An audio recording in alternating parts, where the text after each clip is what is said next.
خواتین و حضرات، آپ کو سوال و جواب کے سیشن میں خوش آمدید کہتا ہوں۔ آپ ہمیں لائیو کالز کر سکتے ہیں، SMS ای میل کر سکتے ہیں۔ جو ہمارے پاس پہلے سے سوال موجود ہیں غامدی صاحب ان سے ابتدا کرتے ہیں، اور میری یہ گزارش یہ بھی ہے کہ آپ اب اس میں گرامی درج کر دیا کریں تو اچھا ہوگا۔ اب یہ ایک ای میل کے ذریعے سوال ہے جس میں کوئی نام درج نہیں۔ وسیلے کا اسلام میں کیا مفہوم ہے؟ ایک حدیث میں آتا ہے کہ ایک نابینا صحابی نے حضور صلی اللہ علیہ وسلم سے وسیلے کی دعا مانگی تو اس کی بینائی لوٹ آئی۔ قرآن مجید نے یہ بات بیان کی ہے کہ ایک بندہ مومن اپنے پروردگار سے خود بھی دعا کر سکتا ہے، اور وہ اللہ کے پیغمبر سے بھی درخواست کر سکتا ہے کہ وہ ان کے لیے دعا کرے، بلکہ اللہ تعالیٰ نے اس بات کی ہدایت کی ہے خاص طور پر گناہوں کی مغفرت کے بارے میں۔ تو قرآن مجید کی سورہ توبہ میں یہ بتایا گیا ہے کہ یہ لوگ رسالت باب صلی اللہ علیہ وسلم کی خدمت میں آئیں، یہ خود بھی مغفرت چاہیں اور پیغمبر بھی ان کے لیے اللہ سے مغفرت چاہیں۔ تو اس طرح دعا کی درخواست کرنا، اس کو وسیلے سے کیا تعلق ہے؟ یعنی میں نے آپ سے درخواست کی، آپ نے مجھ سے درخواست کی۔ اگر اللہ کا پیغمبر ایک جلیل القدر ہستی دنیا میں موجود ہو تو ہم میں سے ہر ایک کی خواہش ہوگی کہ آپ کی خدمت میں جا کر آپ سے یہ گزارش کی جائے کہ آپ ہمارے لیے دعا کریں۔ تو اللہ تعالیٰ کے ہاں پیغمبر کی دعا غیر معمولی اہمیت رکھتی ہے۔ اگر اللہ کے پیغمبر نے ہاتھ اٹھا دیے ہیں تو امید یہی ہے کہ اللہ تعالیٰ ان ہاتھوں کو خالی لوٹائیں گے نہیں۔ تو اس وجہ سے جب حضور نے دعا کی اور اللہ کے پیغمبر نے دعا کی تو اللہ نے اس دعا کو شرف باریابی بخشا، دعا قبول ہوئی۔ ٹھیک، وابتغوا الیہ الوسیلہ کا کیا مطلب؟ اللہ کا مطلب یہ ہے کہ اللہ کا تقرب ڈھونڈو۔ کیونکہ وسیلے کے لفظ آتا ہے نا، عربی زبان میں جو لفظ وسیلہ ہے وہ اس مفہوم میں وہاں ہے۔ اللہ کا قرب ڈھونڈو، اللہ سے نزدیک ہونے کی کوشش کرو، اور اس کا طریقہ اللہ تعالیٰ نے قرآن مجید میں یہ بتایا ہے کہ وسجد واقترب، یعنی سجدہ ریز ہو جاؤ، اللہ کا قرب حاصل ہو جائے گا۔ تو اقتراب اور وسیلہ یہ قرآن میں ہم معنی استعمال ہوتے ہیں، یہ اردو کا وسیلہ نہیں ہے۔ یہ بات کہ میں کسی کے بارے میں یہ کہوں کہ میں اس کے وسیلے سے پروردگار کے حضور میں دست بدعا ہوں، یہ طریقہ نہ اللہ نے سکھایا ہے نہ اللہ کے پیغمبروں نے سکھایا ہے۔ اللہ کے پیغمبر سے کسی صالح انسان سے دعا کی درخواست کرنا یہ بالکل ایک الگ چیز ہے، اور اگر اللہ کا پیغمبر کسی موقع کے اوپر یہ بات مان لے کہ وہ ہمارے حق میں دعا کرے تو اس سے بڑی سعادت کیا ہو سکتی ہے۔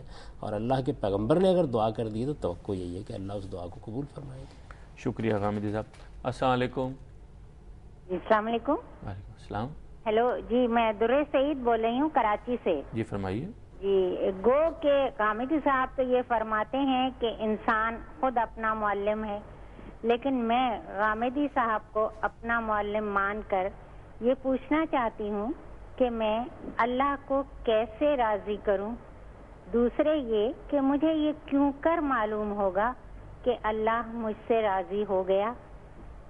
شکریہ جناب۔ اللہ کو کیوں کر راضی کیا جائے، اسی کے لیے تو اللہ کے پیغمبر آئے ہیں۔ انہوں نے آ کے پورے طریقے سے اس بات کی وضاحت کر دی ہے کہ اللہ کیسے راضی ہوں گے۔ قرآن مجید اس کی تفصیلات بیان کرتا ہے۔ ہم میں سے ہر ایک کے گھر میں اللہ کی کتاب موجود ہے، اور ہر مسلمان کو چاہیے کہ وہ قرآن مجید کو سمجھ کر پڑھے۔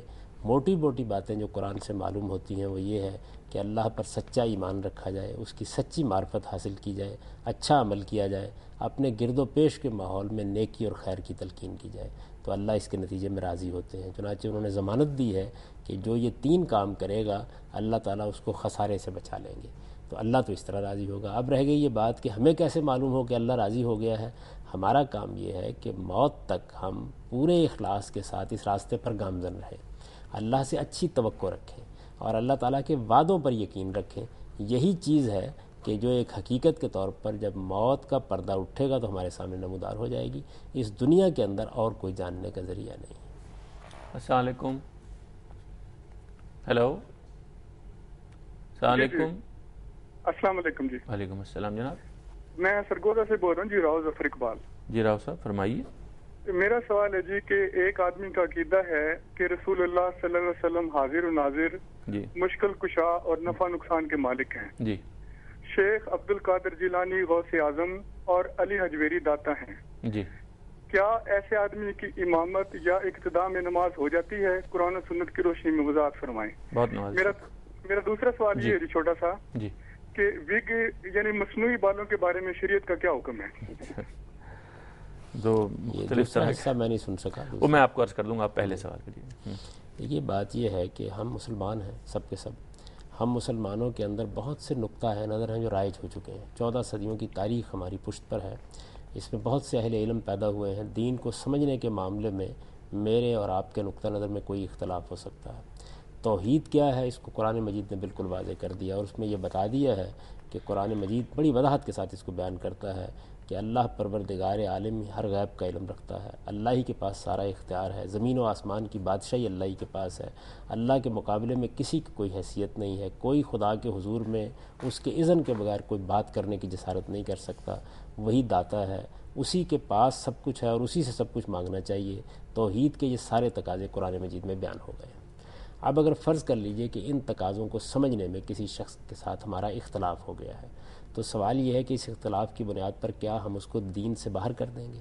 جب تک وہ مسلمان ہے، وہ ہمارا بھائی ہے، ہم اس کے پیچھے نماز پڑھیں گے، اس کے ساتھ بیٹھیں گے، کیونکہ نماز میں وہ کوئی شرک نہیں کر رہا ہوتا، نماز اللہ ہی کے لیے پڑھی جا رہی ہوتی ہے۔ یہ اللہ کا بڑا کرم ہے کہ آپ مراکش سے لے کر انڈونیشیا تک جہاں کہیں بھی نماز پڑھیں گے وہ اللہ کے پیغمبر کے بتائے ہوئے طریقے کے مطابق پڑھی جا رہی ہے، اس کے اذکار متعین ہے، اس میں کوئی ایسی چیز نہیں ہوتی کہ جو دین کے حدود سے ہٹ کر ہو۔ اہل تشیع ہوں، اہل تسنن ہوں، دوسرے مختلف فرقے ہوں، گروہ ہوں، سب اللہ کی نماز پڑھتے ہیں اللہ کے پیغمبر کے بتائے ہوئے طریقے کے مطابق۔ لیکن پھر وہ ایسا اگر نظریہ رکھیں کسی شخص کے بارے میں، اگر فرض کر لیجئے کہ ایسا نظریہ رکھتے ہیں تو اس پر ان سے گفتگو کی جائے گی، اس سے ہماری نماز کو کچھ نہیں ہوتا، اور نہ ان کو اسلام سے خارج کریں، اسلام سے ہم خارج قرار دیں گے، ہم ان کے ساتھ بات کریں گے، اور جہاں کہیں کوئی غلطی لگی ہوئی ہے، ہو سکتا ہے ہمیں کوئی غلطی لگی ہوئی ہو، تو ہم اس کے لیے تیار ہوں گے کہ وہ ہمیں سمجھائیں اور ہماری بات بھی سنیں، اور اس میں جو چیز استدلال کی بنیاد بنے گی وہ قرآن بنے گا، وہ رسالت مآب صلی اللہ علیہ وسلم کی حدیث بنے گی۔ ان میں سے ایک ایک چیز جو انہوں نے بیان کی ہے، اگر قرآن مجید میں ان میں سے کوئی بات بیان ہوئی ہے، حدیث میں کوئی بات بیان ہوئی ہے تو سر تسلیم خم، لیکن یہ بھی جانتے ہیں، میں بھی جانتا ہوں، آپ بھی جانتے ہیں کہ ایسی کوئی بات نہ اللہ کی کتاب میں بیان ہوئی ہے، نہ رسالت مآب صلی اللہ علیہ وسلم نے بیان کی ہے۔ یہ لوگوں نے کچھ اپنے طور پر مضمومات اختیار کر لیے ہیں، تو اس کی غلطی ان پر واضح کرنی چاہیے۔ وہ اس معاملے میں اگر کوئی دلیل رکھتے ہیں تو اس پر گفتگو کرنی چاہیے، نہ کہ مسلمانوں کو مکالمے کی فضا رہے، بات ہوتی آپ نمازیں اپنی الگ کر لیں۔ ہمیں مسلمانوں کو مسلمانوں کی حیثیت سے لے کر مکالمے کی فضا زندہ کرنی چاہیے۔ السلام علیکم۔ السلام علیکم جناب۔ وعلیکم السلام۔ زمان ملا خیل کوئٹہ سے بول رہا ہوں جی۔ یہ زمان صاحب انتہائی ادب کے ساتھ غامدی صاحب استاد ہیں، زمان ملک نہیں ہے، میرا نام زمان ملا خیل ہے۔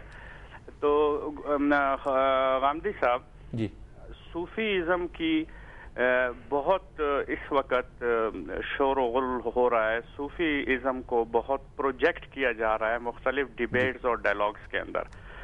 صوفی ازم جو ہے اگر اس کا ہم مطالعہ کریں تو کیا وہ سیکولرزم سے کچھ زیادہ نزدیک نہیں ہے، اور اس کے اندر غیر شرعی قسم کے معاملات جو ہیں وہ صوفی ازم کے اندر لوگوں نے اس کو، میں صوفی ازم کو جو ہے وہ نہیں کہہ رہا، غلط نہیں کہہ رہا، صوفی ازم کے اندر نئی نئی اختراعیں آ گئی ہیں، مثلا دہمال اور اس قسم کی چیزیں، اور یہ تو کیا صوفی ازم دین کے اندر کوئی ایک نئی اختراع نہیں ہے؟ دین سنت، قرآن اور سنت کے ہوتے ہوئے کیا صوفی ازم کی کوئی گنجائش دین کے اندر ہے؟ جی وہ سامنے رکھ دیتے ہیں آپ کا سوال۔ دین بالکل واضح ہے، دین کے معاملے میں کوئی ابہام نہیں ہونا چاہیے۔ ابھی ہم نے ایک حدیث کا مطالعہ شروع کر رکھا ہوا ہے، اس میں رسالت مآب صلی اللہ علیہ وسلم سے پوچھا گیا، آپ نے بتا دیا دین کیا ہے۔ دین نام ہے اس چیز کا کہ آپ اس بات کی گواہی دیں کہ اللہ کے سوا کوئی الہ نہیں ہے اور محمد صلی اللہ علیہ وسلم اللہ کے پیغمبر ہیں، نماز پڑھیں، روزہ رکھیں، حج کریں، زکوٰۃ دیں، اعلیٰ اخلاق اپنائیں، اپنے ایمان کو قائم کریں۔ یہ ایمان اللہ پر ہونا چاہیے، قیامت کے دن پر ہونا چاہیے، یہ فرشتوں پر، کتابوں پر ہونا چاہیے، خوبی کے ساتھ زندگی بسر کریں اور ایک زندہ انسان کے طور پر دین کے تقاضے پورے کریں، یہ دین ہے۔ اس کے علاوہ اگر کوئی بات بھی دین کے نام پر بیان کی جائے گی تو اس کی دلیل پوچھنی چاہیے۔ تو ہمارے ہاں یہ بہت سی چیزیں لوگ بیان کر رہے ہیں اس وقت، یہ حقیقت ہے کہ ان کا دین سے کوئی تعلق نہیں ہے۔ دین نام ہے رسالت مآب صلی اللہ علیہ وسلم کی ہدایت کا۔ اگر مسلمان اپنے اندر صرف یہ چیز پیدا کر لیں کہ جب کوئی چیز دین کے نام پر ان کے سامنے رکھی جائے تو وہ بیان کرنے والے سے یہ پوچھیں کہ یہ بات کہاں اللہ کی کتاب میں بیان ہوئی ہے، کہاں رسالت مآب صلی اللہ علیہ وسلم نے بیان فرمائی ہے۔ میں آپ کو اطمینان دلاتا ہوں کہ اس کے بعد کوئی گمراہی مسلمانوں کے اندر نہیں پھیل سکتی۔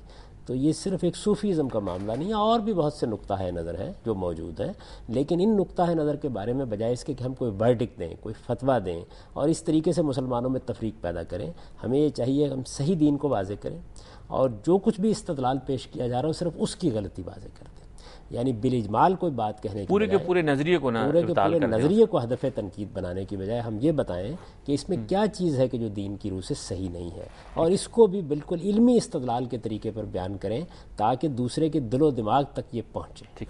اچھا خواتین و حضرات، اب ایک وقت ہوا ہے بریک کا، بریک کے بعد آپ سے پھر ملاقات ہوگی آپ کے سوالوں کے ساتھ، ہمارے ساتھ رہیے۔